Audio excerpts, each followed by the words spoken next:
Өнөөдөр бол та мөргөл хийх гэж ийм хувцастай ирсэн гэсэн үг байхгүй юу? Та өөрийнхөө хувцсыг хараад үнэхээр мөргөлд зохистой зөв хувцалж юу гэдгээ та бас бодож үзэх хэрэгтэй гэсэн үг. Хүлээн авалтын хувцас гэж байдаг, спортын хувцас гэж байдаг, мөн офис ажлын хувцас гэж байдаг. Яг үүнтэй адилхан мөргөлийн хувцаслалт гэж байна. Мөргөлийн үсний засалт, мөргөлийн үсний самналт, мөргөлийн бодолт гэж хүртэл байна. Нүур бодолт. Тийм. Бурхан руу мөргөх гэж ирэхдээ би яг зөв хувцалж уу, зөв үсээ боож уу, зөв нүрээ бодож уу гэдэг нь хүртэл чухал байдаг гэсэн үг байхгүй. Мөргөл гэж юу юм бэ? Монгол хэлний хичээлдэр бол те язгуур нь юу вэ? Мөрг. Давар нь юу вэ? Ил байна те. За ингээд тэнцүү мөргөдөр нэмэх нь ил, тэнцүү мөргөл болж байна те. Тэгэхээр язгуур буюу яг энэ үгний үндэс маань өөр юу вэ гэхээр мөрг гэдэг үг байна. Мөрг гэдэг нь юу гэсэн үг вэ гэхээр за бүгдээр нэг юм мөргий. Библиэ барьж байгаад нэг мөргөж үзье. Мөргөн гэдэг нь үндсэндээ бол нэг толгоо дух магна хэсгээрээ язгуур зүйл хүрхийг хэлж байгаа мөргөхтэй. Мөргөлдөх, машин мөргөлдөд яадаг вэ? Хоёр зүйл нийлхийг мөргөлдөх гэдэг те. Бух мөргөлдөд яадаг вэ? Одоо мал амтэн хоорондоо бух ч юм уу мөргөлддөг штэ. Гүүж гүүж жагаад хоёр хүүхдүүд яадаг заримдаа мөргөлдөө сав онцдаг те. Үүнийг мөргөх гэдэг. Тэгэхээр мөргөл гэдэг үгний үндэс мөрг буюу альва хоёр зүйл яаж байна? Нийлж байна. Холбогдож байна. Тэгэхээр бид сүмд ирж байгаагийн гол зорилго нь бид ямар нэгэн зүйлтэй холбогдохын тулд ирж байгаа. Заримдаа бид нар хин нэгэн лөө залгахад ямар хариулт авдаг вүлээ? Таны залгасан хэрэглэгч холбогдох боломжгүй байна гэдэг. Та сүмд ирээдээдэг яг холбогдох ёстой, яг мөргөх ёстой зүйлтэйгээ холбогдож, контактлж нийлэхгүйгээр яваад байгаа юм биш үстэй. Хүмүүст энэ хүрээлэл буюу холбоо харилцаа ус агаар шиг хэрэгтэй байна. Яагаад бид нар 7 хоног болгон бие бинийгээ ирээсэй гэж хүсдэг? Яагаад бие бинийгээ эрэхтэн баярлд юм бол? Яагаад бид нар бие биентэйгээ холбогдож бид холбогдохын тулд цугладаг байхгүй юу? Ямар нэгэн байдлаар та энд хурж ирээд босоо харилцаанд дээшээ бурхантай тэгээд хажуудаа байгаа хүмүүстэйгээ те мөн хэвтэй харилцаанд холбогдох ёстой. Та сүмд хурж ирж ганцаархнаа чимээгүй сууж байгаад явбал та магадгүй дотроо өөрийгөө бурхантай холбогдлоо гэж бодож болох юм. Гэхдээ та сүмд ирж байгаагийн бас нэг зорилго нь та хажуудаа байгаа хүмүүстэй холбоо харилцаа үүсгэх ёстой. Харилцах ёстой, ярилцах ёстой тийм. Бид өнөөдөр энд ингээд суугаад бие биетэй ярих нь хүртэл мөргөлийн нэг хэсэг байхгүй юу? Хэрэв Библийг унших юм бол Библиэлд Есүс шавнартайгаа маш олон удаа идэж ууж байгаа гардаг. 5,000 хүмүүстэй хооллов. Есүс шавнартайгаа Симоны гэрт очиж хооллов. Загчааны гэрт очиж хооллов. Есүс шавнартайгаа Марта, Маригийн гэрт очиж хооллов. Есүс шавнартайгаа Петрийн хадам ихэнд очиж хооллов. Энэ бүхийг хийгээд байгаа зүйл нь бас л мөргөлийн нэг хэсэг юм байна.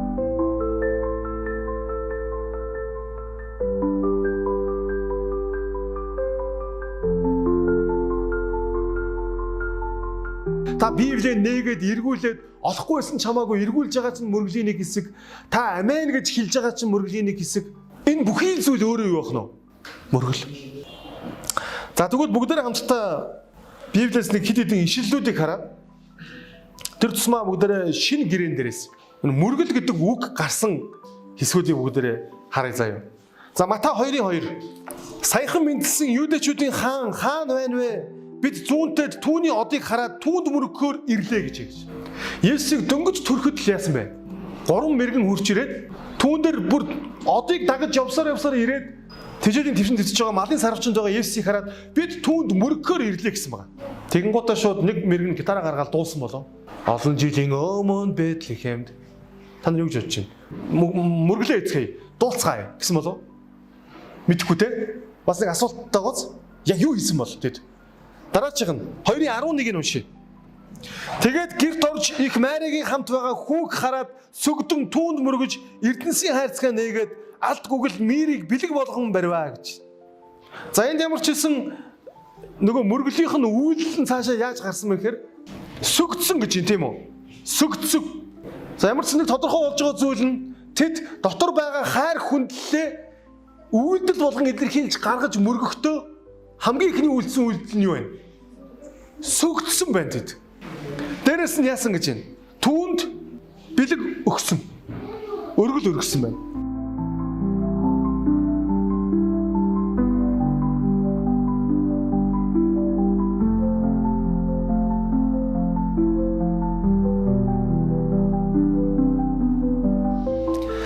бүгд Матай 8:2-ыг уншъя. Овийн өвчтөй нэгэн хүн түүн дээр ирээд өмнө нь сөгдөж эзэн минь ээ хэрв та хүсвэл намайг цэвэр болгож чадна шүү дээ гэсэн байна. Энд яг мөргөл гэдэг үгийг бол Монгол Библиэлд орчуулж үг нь хэрэглээгүй байна. Гэхдээ англи Библиэлд сарах юм бол энд яг мөргөл гэдэг үг нь гарч байгаа бас. Овийн өвчтөй хүн түүнд ирж мөргөөд түүнд сөгдөө гэж хэлсэн байна. Матай 14:33 дээр завин дээр байсан хүмүүс түүнд мөргөж та бол үнэхээр Бурхны хүү мөн гэцгээв. За Матай 28:9 дээр ингэсэн байна. Үзэгтэн Есүс тэдэнтэй уулзаж амар байна уу гэхэд тэд дөхөн очоод түүний хөлөөс зуурч түүнд мөргөлөө гэсэн байна. Есүсийг дахин амьдсныг хараад тэгээд хүмүүс яасан бэхээр хөлөөс нь зуураад түүнд мөргсөн гэж шин. 17-г нь бүгдээр харъя. Тэд Есүсийг хармагцаа түүнд мөргөлөө. Харин зарим нь эргэлзэж байлаа гэсэн.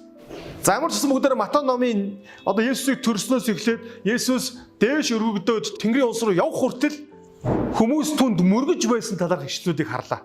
За тэгвэл эндээс бид нар ямар ч байсан нэг үйлдэлийг бол олж харж чадж байгаа юм. Хүмүүс Есүсийг хараад мөргөхдөө сөгцсөн. Зарим бүр хөлөөс нь зуурсан гэж байгаа тийм. Тэгэхээр энэ ишлүүдийг хэрвээ грек хэлээс нарах юм бол мөргөл гэдэг үг нь ямар үг гэдэг вэ гэхээр проскиньо гэдэг үг. Грекээр энэ хоёр үгнээс бүтэж байгаа үг л дээ мөргөл гэдэг нь.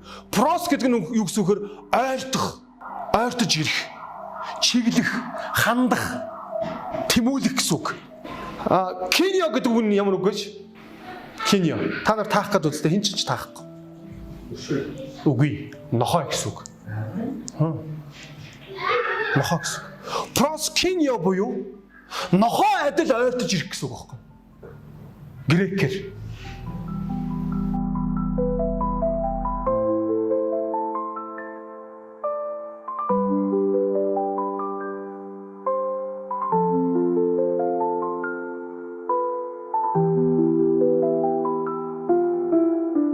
Нохоо тэжээж үзсэн байна уу? Нохоотой ч юм уу? Байсан уу те? За. Үүнийг илүү их ойлгох. Гэхдээ та нар бол нохоотой ойрхон амьдэрсэн монголчууд нохоотой илүү ойрхон шүү те? Хашаа болгонд нохоо байдаг. Яг эзэн нь өнөөдөр хаалган олгоод гэртээ орж ирэхэд эзэндээ яаж ирхэлж, ямар нүдээр харж, яаж сүлээ хөдөлгөж, яаж ноолж, яаж ирхэлж те? Яаж баярлаж, яаж эзэн рүүгээ хардаг вэ? Ямар ч тохиолдолд эзэн уурлаад зодсон ч гэсэн хэдэн минутын дараа нохоогоо дуутахад ямар ч гомдлгүйгээр те сотоогоо гүгэл ирдэг. Библийн жинхэнэ мөргөл бол нохоо адил эзэндээ мөргөх юм байна. Нохоо адил эзэндээ ирхэлж, нохоо адил дор тулж, нохоо адил эзэндээ ойртох.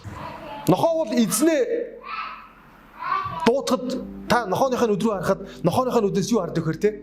Эзэн би яавал таныг баяртай болох, баяртай хаппи байлгах вэ? Гэсэн ийм харцаар нохоо эзэн рүү хардаг байхгүй. Би юу хийх вэ таны төлөө?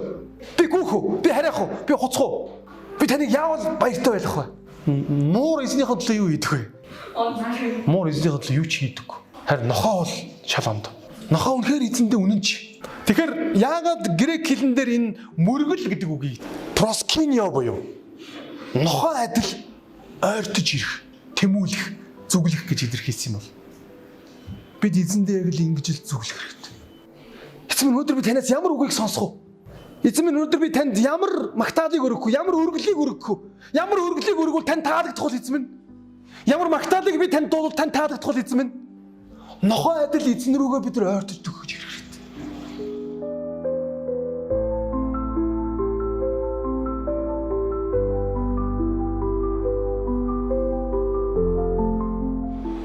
Үүнийг жинхэнэ Библийн мөргөл гэж хэлж байгаа. Марк 14-ийн 3-аас эхлээд уншъя. Есүсийг Бетанд уйман өвчтөй Симоны гэр тухлан байхад нь гөлтгөнөн савтай цэвэр нардын их үнэтэй үнэр тосыг барьсан эмэгтэй орж иржээ. Тэр эмэгтэй савыг хаглаад Есүсийн толгой дээр тос цутгав. Гэтэл зарим нь дургуутсан өөр хоорондоо хэлэлцэж юунд энэ тосыг ингэж өрнө вэ? Энэ тосыг 300 гаруй динараар зарж ядуус дүгч болох байсан шүү дээ гэд тэд түүнийг зэмлжээ. Харин Есүс түүнийг орхи. Та нар юунд түүн түүг бодно вэ? Энэ эмэгтэй надад сайныг үйлдсэн. Учир нь та нар үргэлж ядуустай цуг байна. Хизээ хүссэн цагтаа та нар тэдэнд сайныг үйлдэж чадна. Харин та нар надтай үргэлж цуг байхгүй. Тэр хийж чадхаал хийсэн. Оршуулахад бэлтгэж тэр миний биеийг урдаас тосоллоо. Үннээр би танарт хэлье. Сайн мэдээ бүх дэлхийн хаач тунхаглагдсан мөн энэ эмэгтэйг дурсаж түүний үүс яригдах болно гэж хэлсэн. 300 динар гэдэг бол үндсэндээ нэг хүний жилийн цалин баггүй. 1 динар гэдэг бол 1 өдрийн цалин гэлдэг. Та нар боддоо бүгд нэг жилийн цалингаа овоолж жоход нэг тос аваад тэгээд тэр тосоо яасан мэхээр Есүс дээр авчиж асгасан баг. Энэ эмэгтэй яасан мэхээр Библийн өөр хэсэг дээр гарахдаа Есүсийн хөлийг үсээрээ арчсан гэж гардаг. Бусад хүмүүсийн нүдэнд энэ бол маш тааламжгүй харагдсан. Гаж сонин үйлдэл байсан. Тэр энэ өрөөнд дотор тэр байшин дотор Есүс тэр эмэгтэй хоёрт хамгийн тав тухтай байсан. Буснууд үнэхээр тав тухгүй байсан. Болоосоо гэж бодож байсан. Им хачи юм ихэ болоосоо. Юу хийгээд байгаа юм бэ? Энэ хүн хэн болоод ийм зүйл хийгээд байгаа? Яагаад ийм үнэтэй тос асгаж? Яагаад бүр ингэж тэ үсээрээ хүртэл тэ хөлийн арчиж өгöd байгаа?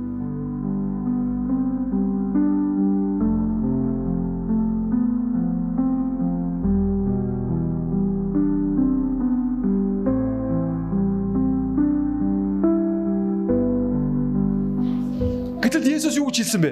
Түүнийг орхих гэсэн. Түүнийг хийх нь зөвшөөрөө. Түүнийг зүгээр байгаар нь байлга.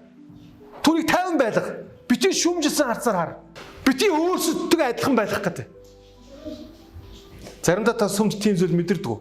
Уул нь айгүй гоо ингээл дуулчмаар гараа өргөл хашгираал ингээл дуулчмаар санагдаад. Гэтэл хүмүүс тэнд ингээл нэг л босч өгөхгүй суугаал бурханд мөргөж байгаа ч юм уу, концерт үзээд байгаа ч юм уу мэдхгүй. Бурхны үгийг сонсоод үнэхээр баяр хөөрөөр дүрээд амен гэж хэлчмээр байдаг. Гэтэ нэг л хажууд байгаа хүмүүс чилүүгнүүдийг харахаар те бүгд чилүүгэн царилаад юу ч дуурахгүй. Хин нэгний бурханд мөргөж байгаа мөргөл таныг тавгуу туулаад байна уу? Эсвэл та бурханд өөрийнхөө хүснээр мөргөхөөр бусдын дэргэд та тавгүй байгаад байна уу? Яг энэ мэдрэмжийг тэр эмэгтэй мэдэрсэн баг. Есүсийн толгой дээр тосыг түрхээд үсээрээ хөлийн арчихад хажууд нь хүмүүсийн шивнэлдэж байгаа тэр шивнээ, тэр шүмжилж байгаа шүмжлийг сонсоод тэгээд уйлж хэлсэн. Есүс юу гэж хэлсэн бэхээр энэ эмэгтэй надад сайныг үйлдсэн гэж хэлж байгаа. Бүр 8 дахь ишлэгийг харах юм бол тэр хийж чадхаа л хийсэн гэж хэлж байгаа. Тэр яг өөрийнхөө хийж чадах зүйлээ хийлээ. Та бурханд мөргөхийн тулд, бурханд өөрийнхөө тэр дотоод хайр, хүндлэлээ үзүүлэхийн тулд хийж чадах зүйлээ тултал нь хийж үзсэн үү? Эсвэл та зүгээр нэг тэр өрөөнд суугаад тэр нэг амхлан үнэрийг үнэгтээд хоорондоо шивнэлдээ сууж байгаа тэр нэг нь үү? Ямар сонин хашгирч дуулд юм бэ? Ямар сонин залбирд юм бэ? Ямар та ингээд нэг шүүмжлэгч, өөлөгч зүдэр хараад байна уу?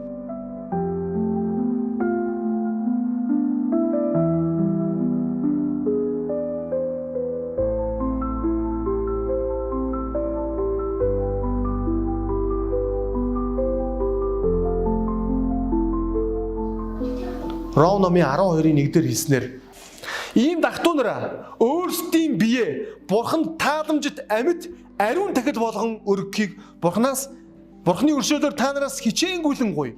Энэ нь та нарын сүнслэг мөргөл мөн.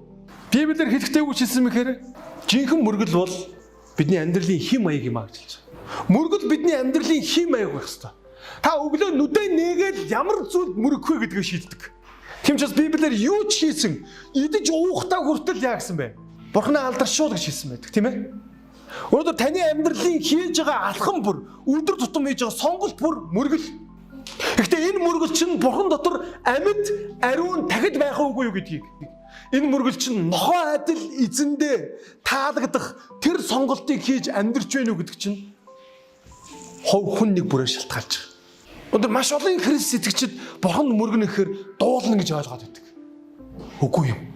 Мөргөл гэдэг өөрөө тэр чигээр амьдрал юм. Англиар worship гэж хэлж байгаа. Worship гэдэг үгийг хэрвээ бид нар задлах юм бол хоёр одоо хэсгээс бүрддэг. Эхнийх нь болохоор word буюу үн цэнтэй, эрхэм, нандин гэсэн үг. Дараагийн үг нь ship. Worship гэдэг үг маань өөрөө wordship. Ship гэдэг нь нөгөө нэг те fellowship, friendship, relationship гэдэг нь ship. Ямар нэгэн зүйл shipсэхтэй хамтрах гэсэн үг. Ойлгож байна уу? Тэр worship буюу worship гэдэг үг маань өгөхөөр Бурханд ямар нэгэн байдлаар тансаг, эрхэм, нандин, үн цэнтэй тийм харилцааг үүсгэхийг хэлж байгаа. Хэрвээ та сүмдээ ирээд ямар нэгэн өчүүхэн жижигхэн байдлаар л Бурхантай ийм ship хийхгүй бол Монголоор хэлэх юм бол те мөргөхгүй бол би юу гэж хэллээ? Хоёр зүйл нийлнэ, холбогдно, контактлан те. Үүнийг мөргөл гэж хэлсэн. Яг л грекээр проскиния гэж хэлсэн шиг те. Нохоо эдэл эзэндээ ойртож ирээд яг л эзэндээ та нар тэр эмэгтэй үйлдэлийг хараад байгаа. Эмэгтэй яасан гэлээ? Есүс тэр сөгдөж хурж ирээд тосоо түрхээд тэгээд үсээрээ хөлийн нарцсан. Өндөр нохоо ч л таны хажууд ирээд таныг долоож те. Хөл гараа чинь долоож ноолж нохоо л энэ үйлдэлийг хийдэг. Эмэгтэй яг л нохоо шиг харагдсан байхгүй юу? Тийм учраас хүмүүс тав тухгүй байсан, хүмүүс дургүй байсан. Хүмүүс шүүмжилж исэн, хүмүүс буруутгаж исэн, хүмүүс ялалж исэн. Гэтэ би юу гэж хэлсэн бэлээ? Тэр өрөөнд дотор хоёр л хүн тав тухтай байсан. Хин хоёр гэлээ? Есүс, тэр эмэгтэй хоёр. Есүс юу гэж хэлсэн бэхээр энэ эмэгтэй хийж чадах зүйлээ хийлээ. Энэ эмэгтэй надад сайныг үйлдэлээ. Та нар биш гэж хэлсэн. Та нар биш. Та одоо гараад явна. Та мөргөлөө үргэлжлүүлэх ёстой. Амен. Өндөр сүмээсээ гараад эзэнд чинь юу таалагдах бол, яавал эзэн чинь баярлах бол гэсэн яг л тэр нохоо шиг хандлагаар эзэнд мөргөх ёстой. Есүс ходог дээр уулзсан Самар эмэгтэйд юу гэж хэлсэн бэхээр Бурхан үннээр мөргөжтийг, сүнсээр мөргөгчдийг хайж байна гэж хэлсэн байна. Өнөөдөр ч гэсэн Бурхан өөрт нь яг үннээр мөргөж байгаа, сүнсээр мөргөж байгаа тэдгээр хүмүүсийг хайж байгаа.